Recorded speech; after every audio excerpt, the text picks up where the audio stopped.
Outside an old abandoned church, a dog barked loudly in the silent night. Suddenly, a shadow emerged from the darkness. The dog, scared and frozen, could not make a sound. The shadow floated around the dog, and before it could react, the dog was lifted into the air and dragged inside the church. A few moments later, the dog's lifeless, pale white body was thrown outside. This church, located on the outskirts of Manali, had been abandoned for years. Locals feared it and avoided going near it. A few days later, a group of college students came to Manali on a trip. That night, some of them sneaked out of their hotel without telling their teachers. "This trip is so boring," one student complained. "They treat us like kids." "Yeah, let's go explore a little," another agreed. As they wandered the empty streets, they reached the old church. "Look at this church. It looks beautiful," one of them said. "It does, but it also looks abandoned," another replied. "Let's go inside and check it out." One of them, Mandeep, hesitated. "I don't think it's a good idea. Let's come in the morning." "No way. In the morning, the teachers won't let us explore freely." "Now is the perfect time," said Roshan. Jayden agreed. "We have phone flashlights. Let's go." Reluctantly, Mandeep followed them into the church. Inside, cobwebs covered the walls. As soon as they flashed their lights, a group of bats flew out, startling them. "It's obvious this place has been closed for a long time," Jayden said. Mandeep felt uneasy. "Guys, I don't feel right about this place. Let's leave." As he turned to leave, something grabbed his leg. He screamed. "What happened?" Roshan asked. "Something grabbed me."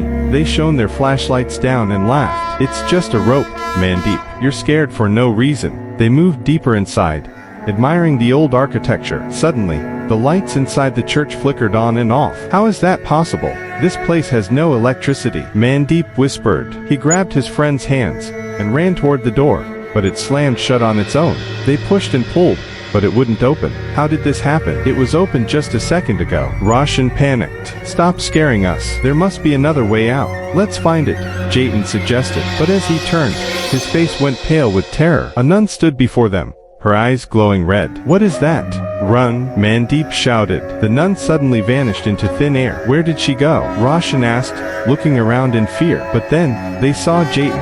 He was crawling on the floor like a lizard. His eyes were red, his skin pale, and his hands and feet were covered in burns. His voice became distorted as he hissed at them. Roshan and Mandeep screamed and ran, but there was no way out. Jayden's body twisted unnaturally as he crawled toward them, his tongue flicking in and out like a snake's. Sometimes, they saw his face, and sometimes, the nuns. "Please, let our friend go. We didn't do anything to you," Mandeep pleaded. The nun only smiled. She grabbed Mandeep's hand, trying to pull him closer, but something burned her. It was Mandeep's steel bracelet, a religious symbol from his faith.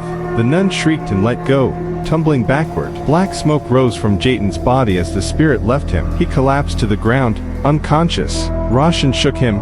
"Jayden, wake up. We need to get out of here." Just then, a voice echoed through the church. "Do you think you can escape?" "No one escapes her. This church traps all who enter. Even animals don't survive. But tonight something feels different." Before Roshan could react, invisible hands grabbed his throat. He gasped for air. "Mandeep, run. You have the power to escape." "Leave me. I won't leave you," Mandeep cried. "Go now." Roshan struggled as the nun's nails dug into his neck, drawing blood. She licked it hungrily. Mandeep was desperate. He gripped his steel bracelet in one hand and his small ceremonial dagger in the other. Raising both, he shouted, "Wad Guru Ji Ka Khalsa, Wad Guru Ji Ki Fateh," and charged at the nun, pressing the burning bracelet against her hand and stabbing her chest with the dagger. The nun let out a horrific scream. She released Roshan and fell to the ground. A thick black liquid oozed from her body as she disintegrated into smoke. Mandeep turned to Jayden and Roshan. Jayden was still unconscious, and Roshan was barely breathing. They needed help.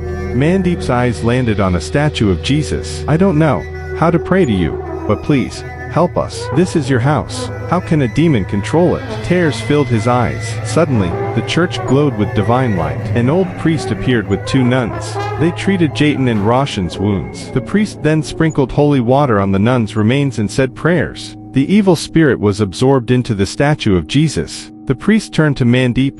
"You have freed this place from the curse. God bless you, my child. Your friends will be fine, but by morning, they won't remember anything. You must leave now, and never speak of this night again." Mandeep helped his friends back to the hotel. The next morning, Jayden and Roshan remembered nothing. As they went sightseeing, they passed the same place, but the church was gone. Instead, Far away, Mandeep saw the priest smiling at him. He sprinkled holy water in the air. A second later, Mandeep forgot everything about that night too, but the people of Manali never forgot. Because of those boys, they were finally free from the evil nun.